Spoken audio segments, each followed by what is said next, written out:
Calculation of cash flow from investing activities when provision for depreciation or accumulated depreciation is given. That is, information about the provision for depreciation or accumulated depreciation has been mentioned in the question.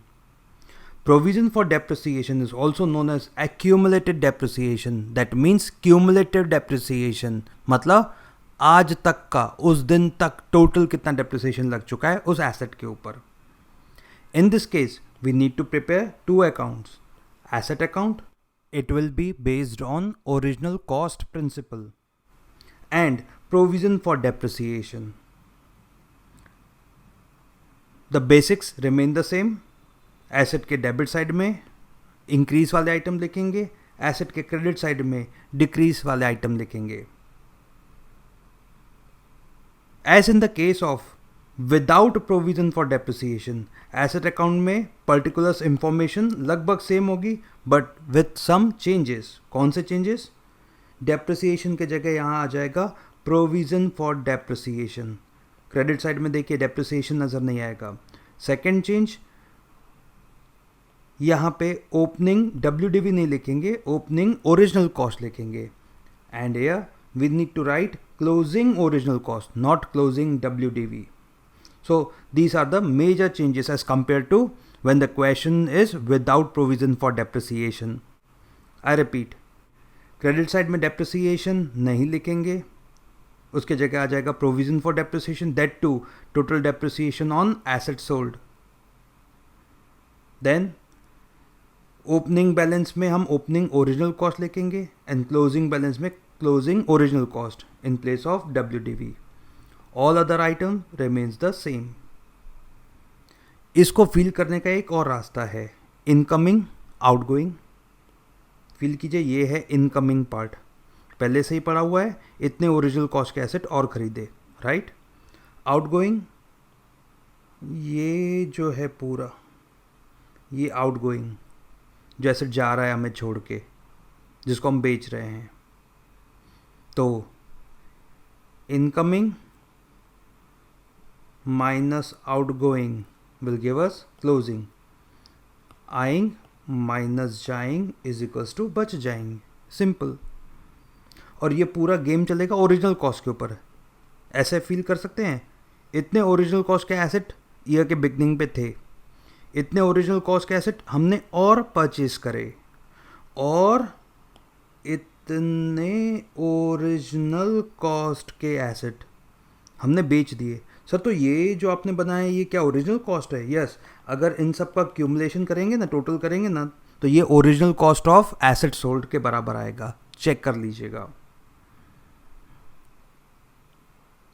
तो concept हुआ, इतने original cost के asset पहले से ही थे, इतने original cost के asset और आए, और इतने ओरिजिनल कॉस्ट के एसेट चले गए, तो इतने ओरिजिनल कॉस्ट के एसेट बच गए. Now let us see each and every item. To balance brought down, we need to write opening original cost of asset at the beginning of the year. To bank or vendor, if we have purchased the asset, original cost needs to be stated here. In case कुछ नहीं दिया हो तो हम मानते हैं कि cash में परचेज किया होगा. Then to profit on sale of asset, net sale proceeds minus WDV. तो प्रॉफिट ऑन सेल कैसे कैलकुलेट करेंगे? प्रॉफिट ऑन सेल, जितने में बेचा लेस जो एसेट बेचा उसका बचा हुआ वैल्यू कितना था, ओरिजिनल कॉस्ट नहीं, बचा हुआ वैल्यू. क्रेडिट साइड में by provision for depreciation, total depreciation on asset sold, total depreciation on asset sold. Provision for depreciation, total depreciation on asset sold, बाकी किसी के ऊपर नहीं, और वो भी टोटल डेप्रिसिएशन. टोटल जिस दिन हम उस एसेट को बेच रहे हैं उस दिन तक का डेप्रिसिएशन, उस दिन तक का, करंट ईयर का नहीं. बाय बैंक, जितने में बेचा, नेट सेल प्रोसीड्स, एक्सप्लेनेशन पहले दिया है. By loss on sale of asset, WDV minus net sale proceed, similar to the first method. And by balance carried down, closing original cost of the asset. Again हमें सारा information नहीं दिया होगा, तो हमें जो भी इंफॉर्मेशन दिया है वो हम पुट कर देंगे. सपोज ये सारे दिए हुए हैं तो बैलेंसिंग फिगर ही आ जाएगा. Again cash flow from investing activity में हमारे काम के ये दो फिगर्स हैं.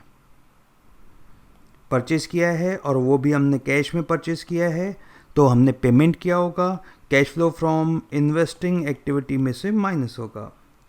एंड यहाँ पे बेचा है, पैसे आए हैं, तो cash flow from investing activity में ऐड होगा। Now provision for depreciation account.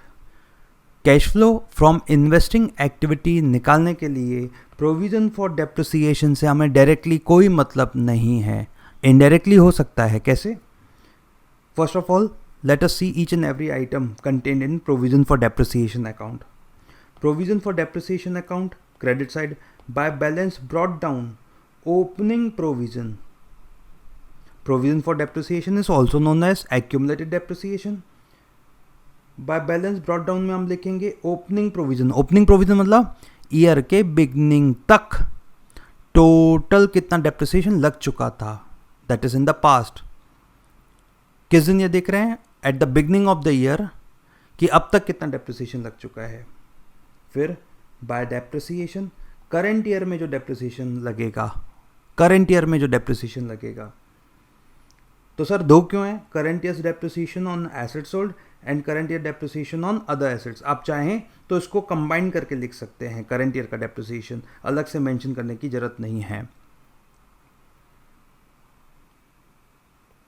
Debit side में to asset account, total depreciation on asset sold, यही इधर से इधर जाएगा।